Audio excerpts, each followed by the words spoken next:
बोलते हैं, leave not due. Leave not due may be granted to permanent government servant with no half pay leave at credit.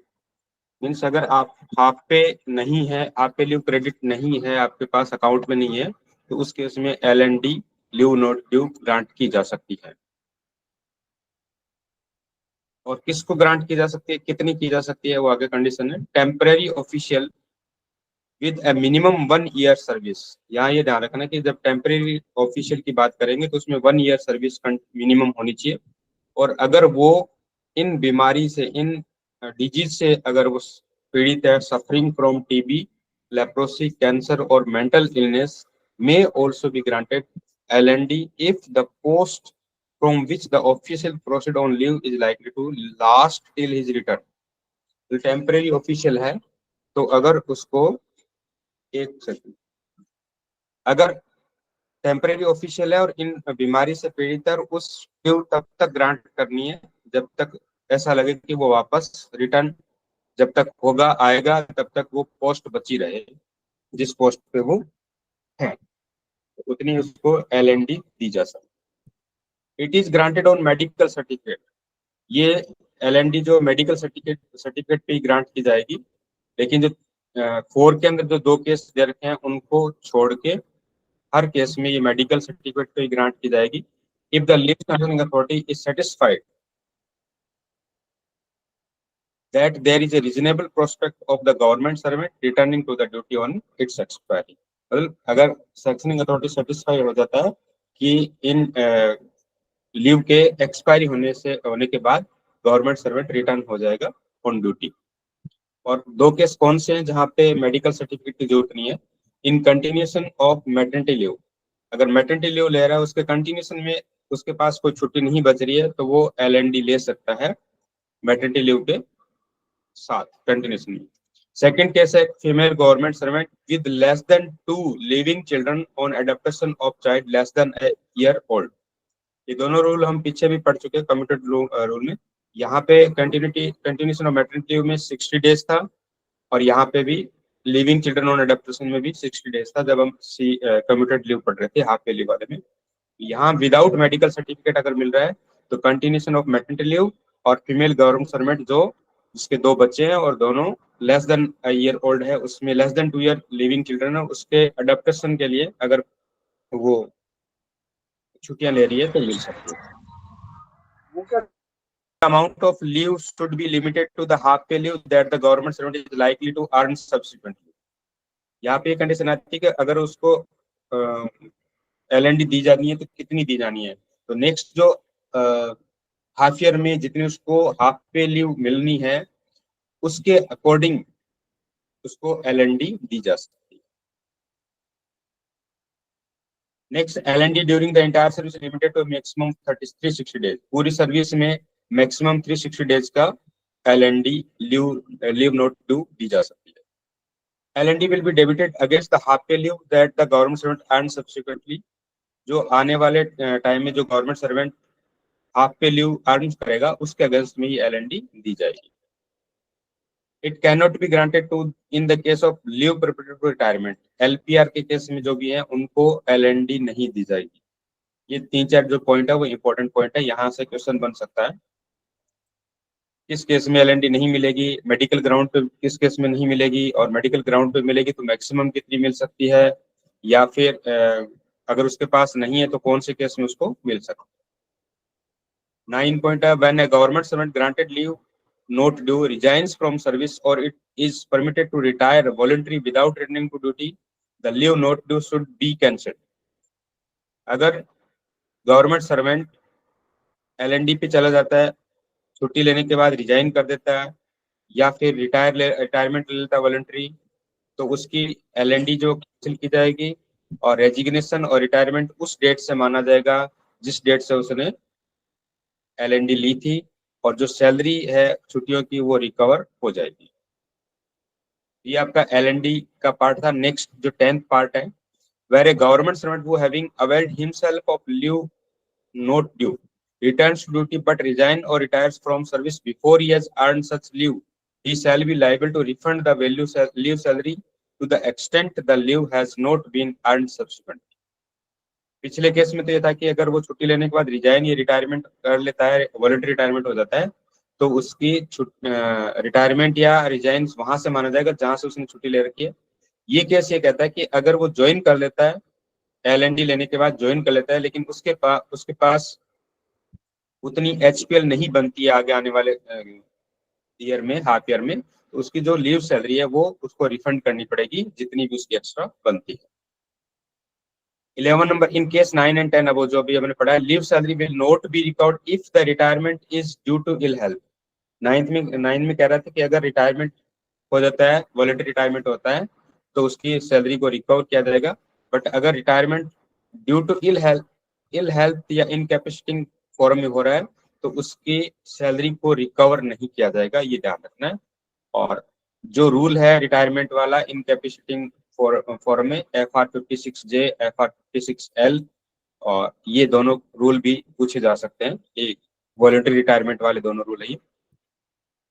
Then 12, it can be granted to an officer whose leave account shows a debit balance as consequence of the grant of LND on a previous occasion. It can be granted to an officer whose leave account shows a debit balance as consequence of the grant of LND on a previous occasion. तो balance में अगर उसके leave पड़ी है और उसको आने वाले प्रीवियस ओकेजन में अगर एलएनडी लेना चाह रहा है, तो ग्रांट की जा सकती है। चौथा, जी sir. It may be granted without a medical certificate. ये जो है एलएनडी है, वो मेडिकल सर्टिफिकेट भी ग्रांट होती है, बट इन दो केसेस में ये विदाउट मेडिकल सर्टिफिकेट भी ग्रांट हो सकती है। कौन से में? अगर मैटरनिटी लीव के कंटिन्यूशन में ले रही है, पहले मैटरनिटी लीव ले रखी है और वो खत्म हो चुके, उसके साथ एलएनडी लेना चाह रही है, तो इसको विदाउट मेडिकल सर्टिफिकेट भी ग्रांट किया जा सकता है। ऐसे ही अगर किसी कोई भी लेडी है, एक बच्चा है उसके और दूसरा बच्चा अडॉप्ट कर रहे हैं और उस बच्चे की एज 1 ईयर से कम है, तो उसमें भी वो एलएनडी ले सकते हैं without medical certificate. Okay okay okay sir. Next आता है अपना ईवल, एक्स्ट्रा ऑर्डिनरी लीव।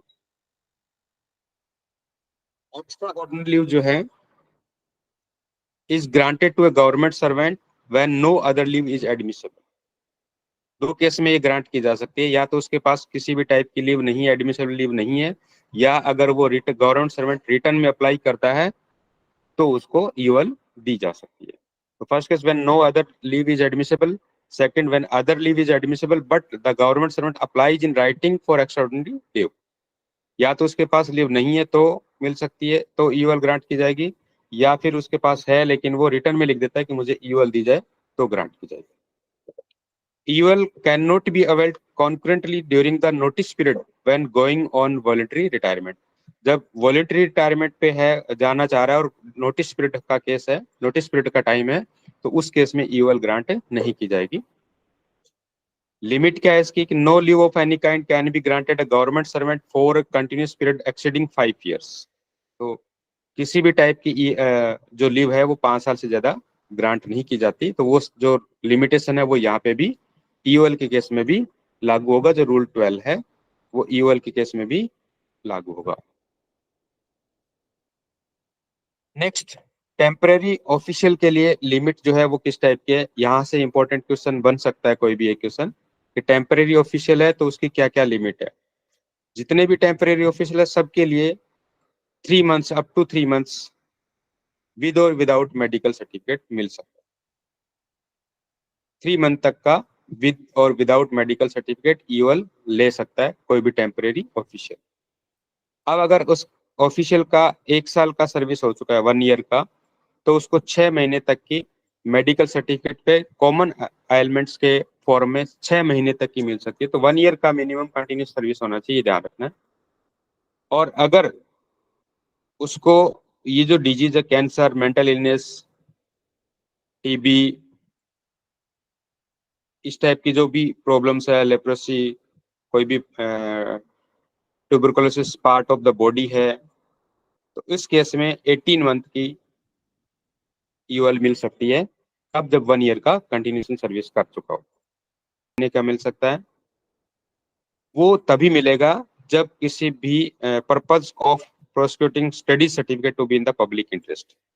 अगर पब्लिक इंटरेस्ट में कोई स्टडी करना चाह रहा है तो उसको 24 मंथ का लीव मिल सकता है। इवल 3 और मोर, हाँ 3 से ज्यादा, सॉरी 3 साल से ज्यादा होगा तो 24 मंथ का इवल मिलेगा।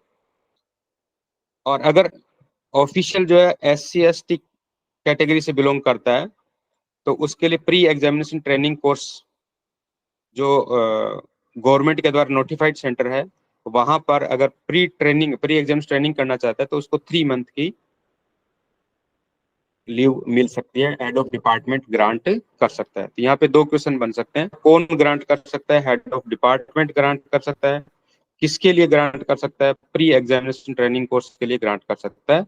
बट जो कोर्स कहाँ हो रहे हैं वो सेंटर क्या होना चाहिए? गवर्नमेंट से नोटिफाइड होना चाहिए। वो भी टाइम टू टाइम उसके रूल्स जो निकलते रहते हैं, लिस्ट होती है, नोटिफाइड लिस्ट होती है, उसके अंदर उस सेंटर का नाम होना चाहिए। इन 3 केसेस में ईवल मिल सकते हैं। नेक्स्ट है 2 spells of evil intervened by any other kind of leave। अगर आपने 2 स्पेल में ईवल लिया और बीच में कोई दूसरी लीव आप ले रहे हैं तो उसको 2 स्पेल नहीं मान के कंटिन्यूएशन में 1 स्पेल माना जाएगा।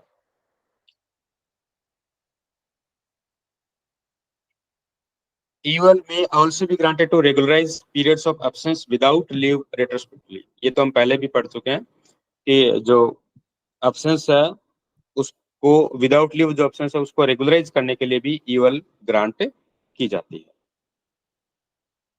ये ईवल से related entitlements for vacation department staff. जो वेकेशन डिपार्टमेंट स्टाफ है उसके लिए लीव का एंटाइटलमेंट क्या है? The leave account of employees serving in a vacation department other than a military officer shall be credited with earned leave in advance in 2 installments of 5 days each on the first day of January and July of every calendar year। ये तो हमें सबको पता ही है कि 5-5 दिन का जो EL मिलता है वो 1 जनवरी और 1 जुलाई को मिल जाता है। If in any year he avails a portion of the vacation, he shall be entitled to additional EL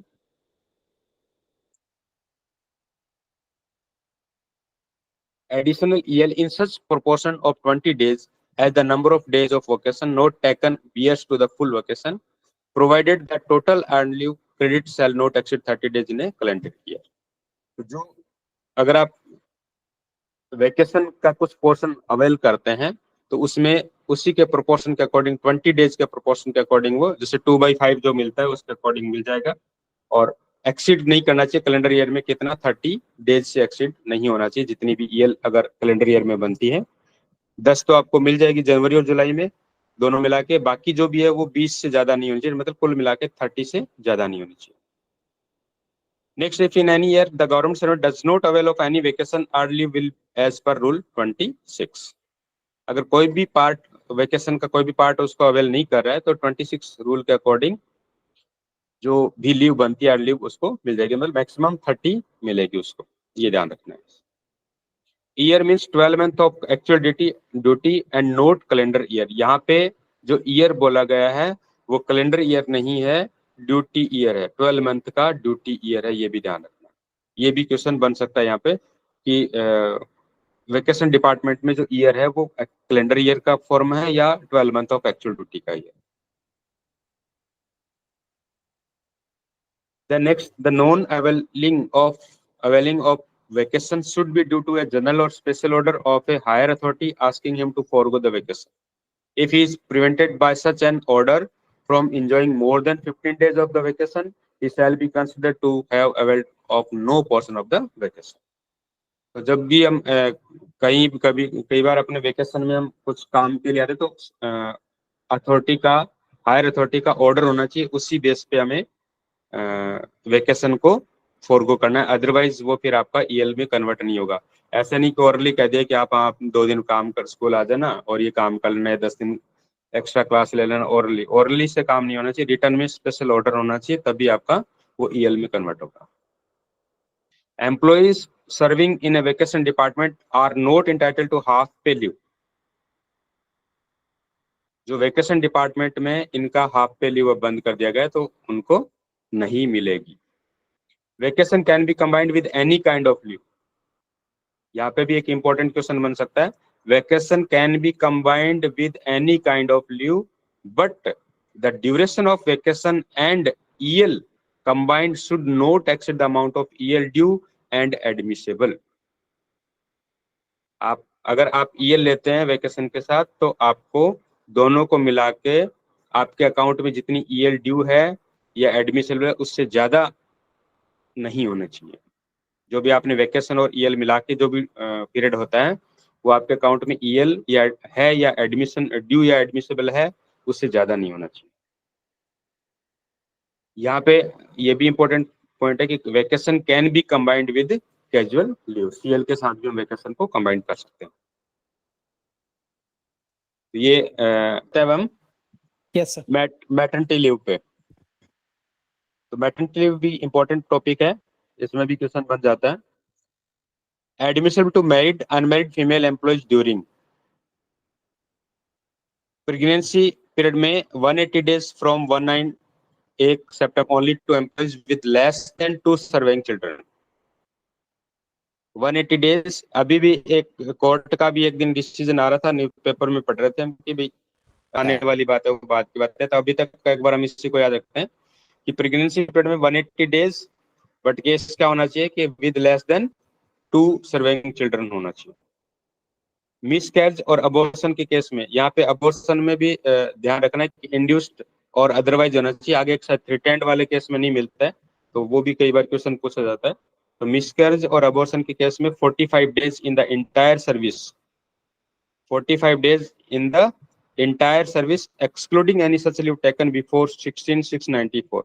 अगर 16/6/94 से पहले किसी ने इस केस में लीव ले रखी है तो उनको छोड़ के आप 45 डेज का इंटायर सर्विस में ले सकते हैं। Admissible irrespective of A number of serving children, ये भी ध्यान रखना कि यहाँ पे कितने भी बच्चे अगर हैं तो उससे कोई फर्क नहीं पड़ना, जैसे 2 लेस देन 2 या 2 का केस यहाँ पे अलाउ नहीं है। The application should be supported by certificate from A registered medical practitioner और NGOs and from AMA for government officers. यहाँ पे जो मेडिकल सर्टिफिकेट है वो RMP से या AMA से होना चाहिए। The leave is not debited to the leave account, ये तो सिंपल सी बात है कि अकाउंट में से डेबिट नहीं होगी और इसका फुल पे ग्रांट किया जाएगा। It may be combined with leave of any other kind, तो जो मैटरनिटी लीव है वो किसी भी लीव के साथ कंबाइंड की जा सकती है। Next, any leave including commuted leave up to 60 days and leave not due may be taken इसमें सर विदाउट एक डाउट है मेरा, एक जी सर सर। डाउट है यादव सर। हाँ सर। जुलाई के महीने में अगर कोई मैटरनिटी लीव पर है हाँ। तो 1 जुलाई को जो लगने वाला इंक्रीमेंट है वो उसको लगेगा या जब वो ज्वाइन करेगी तब लगेगा? मेरे हिसाब से तो ज्वाइन करेगी तब लगेगा, बाकी और साथी लोग बताएं। ज्वाइन करेगी तभी लगेगा सर। हाँ, तभी लगेगा, तो इसका मतलब मैटरनिटी लीव के दौरान पीरियड में कोई भी इंक्रीमेंट वगैरह नहीं मिलेगा, जो लास्ट पे विच सी हैज ड्रॉन वही मिलती रहेगी। हाँ, हाँ, हाँ। जब वो And ज्वाइन next- करेगी, जब वो हाँ। ज्वाइन करेगी तभी उसका उसी दिन से मतलब नेक्स्ट लगेगा। जी सर। यादव ओके सर, मान लीजिए उस लेडी ने मान लो अगस्त में ज्वाइन किया, तो अगस्त में तो चलो उसका इंक्रीमेंट लग गया, क्या नेक्स्ट ईयर भी ना उसका ना, अगस्त में नेक्स्ट लगेगा जुलाई में। या 1 जुलाई हाँ, को ही लगेगा? जुलाई। नहीं नहीं, नेक्स्ट ईयर के लिए तो वही 6 महीने पूरे होने अगला चाहिए। पॉइंट ये इसको काउंट्स एज या सर्विस फॉर अगला तो जुलाई इंक्रीमेंट्स। में ही लगेगा। अगला उसी जुलाई से जुलाई में तो जुलाई में लगेगा, जनवरी में तो जनवरी में लगेगा, जो भी डेट है उस पे लगेगा, उससे इफेक्ट नहीं पड़ेगा उस चीज का, वो इफेक्ट नहीं। तो 6 पॉइंट यही लिखा आगे देखो, FR26B का जो पॉइंट है उसमें लिखा है काउंट। अच्छा सर, हाँ जी, sir maternity counts as service for increment, जो हम बात करते हैं अभी, as service for pension, pension में के लिए भी काउंट होगी जो छुट्टियां हैं। 8th पॉइंट है, in the case of official to whom the provisions of employees state insurance act apply, the leave salary will be reduced by the benefit admissible under the act for the corresponding period। अगर जो employee है वो किसी state insurance act के under में आ रहा है, तो वहां से अगर उसने स्टेट इंश्योरेंस से कुछ पैसा उठाया है तो वो उस सैलरी, मतलब उतनी सैलरी उसकी रिड्यूस कर दी जाएगी उसके अकॉर्डिंग। क्यों सर, यही मीनिंग है इसका? हाँ, इसमें सर वो कुछ होता है ना कि जो इंश्योरेंस एक्ट इसका है, हाँ हाँ। तो इसमें बताते हैं कि अगर जैसे मैटरनिटी लीव पे है व्यक्ति, तो क्या होगा कि उसको, या प्रेग्नेंट है तो पैसे कुछ मिलते हैं। तो वो बता रहा है कि अगर वो कुछ पैसे देगा तो लीव सैलरी से कट, जैसे कई जगह अपने प्राइवेट संस्थानों में मैटरनिटी लीव नहीं है, और मैटरनिटी लीव भी एक तरह से बाद में आया इसको। और कई कई देशों में भी मैटरनिटी लीव, अन्य देशों में भी नहीं है, उसकी लड़ाई भी चल रही है। तो इसमें कुछ इंश्योरेंस कंपनी ने ये किया था कि अगर प्रेग्नेंट है या जैसे तो मैटरनिटी लीव पे है, अगर मान लीजिए या प्रेग्नेंट है जो समझे, तो वो पैसा देता है। तो अब वो कह रहे हैं कि अगर कोई इंश्योरेंस हुआ है इस तरह से स्टेट गवर्नमेंट के माध्यम से या कहीं से भी, तो अगर जो अमाउंट मिल रहा है वो उसके लीव सैलरी से डिडक्ट कर ली जाएगी, मतलब उतना कम दिया जाएगा। हाँ हाँ हाँ जी। चलिए नेक्स्ट पॉइंट है नोट एडमिसिबल फॉर थ्रेटेंड और अबॉर्शन, जो हम ऊपर बात कर रहे थे। तो थ्रेटेंड अबॉर्शन के फॉर्म में ये एडमिसिबल नहीं है, जो 45 डेज की हम बात कर रहे थे। नेक्स्ट है एडमिसिबल फॉर इंड्यूस्ड अबॉर्शन, ये तो पहले ही आ चुका था। फिर इन दोनों का थोड़ा मतलब समझा देंगे क्या, इंड्यूस्ड क्या है और थ्रेटन्ड क्या है? थ्रेटेंड कोई और बताएगा साथी? थ्रेटेंड है सर जो अपनी मर्जी से करवाया जाता है ना।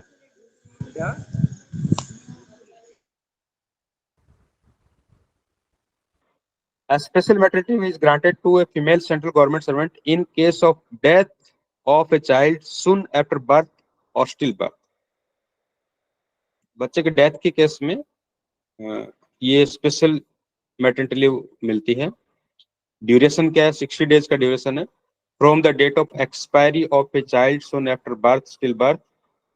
In case maternity leave has already been availed and her leave continues till the date of expiry of child soon after birth or stillbirth, the maternity leave already availed till death of the child may be converted into any other kind of leave availed in her leave account without insisting of for a medical certificate, and a special maternity leave of 60 days may be granted from the date of expiry of the child soon after birth, stillbirth.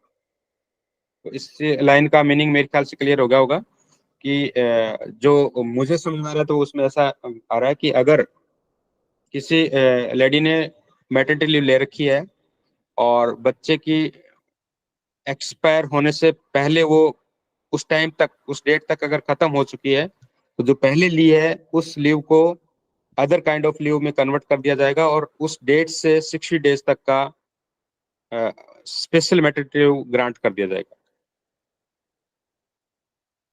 यही meaning है sir शायद इसका। हाँ sir, हाँ। हाँ, next line ये कह रहा है कि in case the maternity leave has not been availed 60 days of special maternity leave may be granted. अगर वो कंप्लीटली अवेल नहीं की जा रही है तो उस डेट से 60 दिन की स्पेशल मैटरनिटी लीव भी ग्रांट की जा सकती है। तो यहाँ पे इंपॉर्टेंट एक तो ये कि 60 डेज की, और एक कौन सी डेट से एक्स, जो बात, ये इंपॉर्टेंट दो लाइन है, तो इसको हमें ध्यान रखना है। ये प्लीज नेक्स्ट। जो डेथ का केस है, कंडीशन क्या लिखी है? The condition for death of a child soon after birth may be defined as up to 28 days after birth. समझ में आ गई बात? कि जो 28 डेज तक अगर डेथ हो जाती है बच्चे की, तो वो आफ्टर बर्थ माना जाएगा।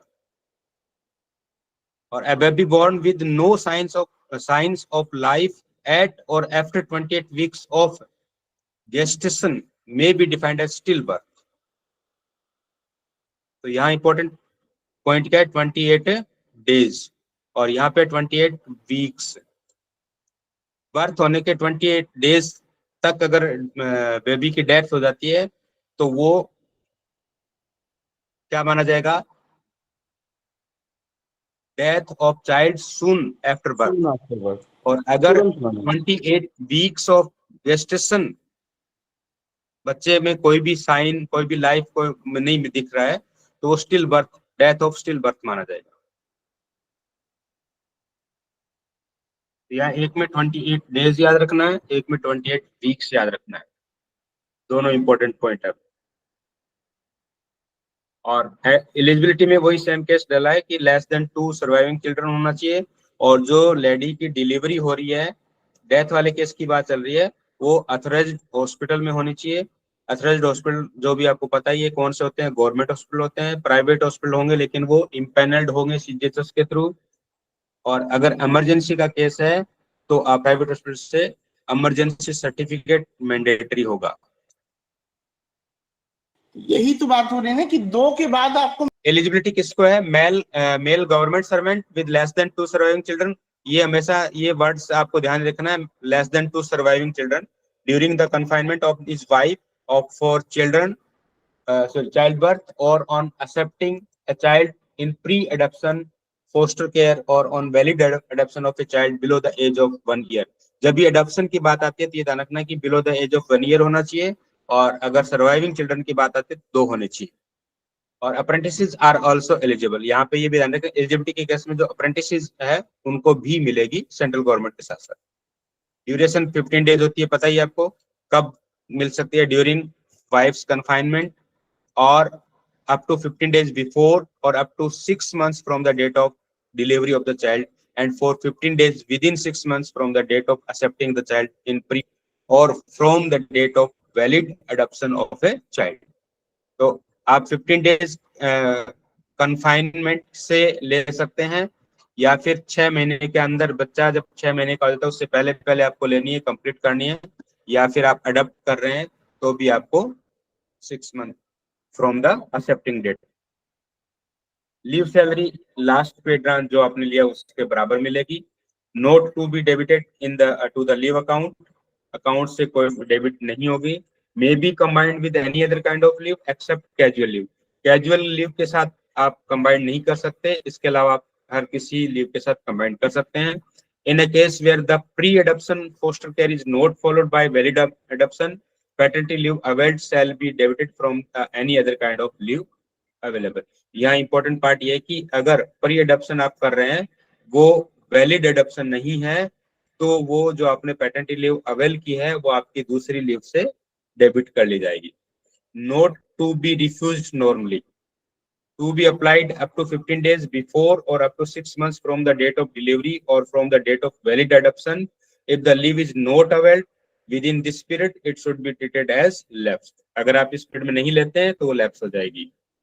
Child includes a child taken as ward under the guardian act, ward act 1890 subject to condition. तो इस एक्ट के अंदर जो आप अडॉप्ट कर रहे हैं वो इस एक्ट के अंडर आना चाहिए बच्चा।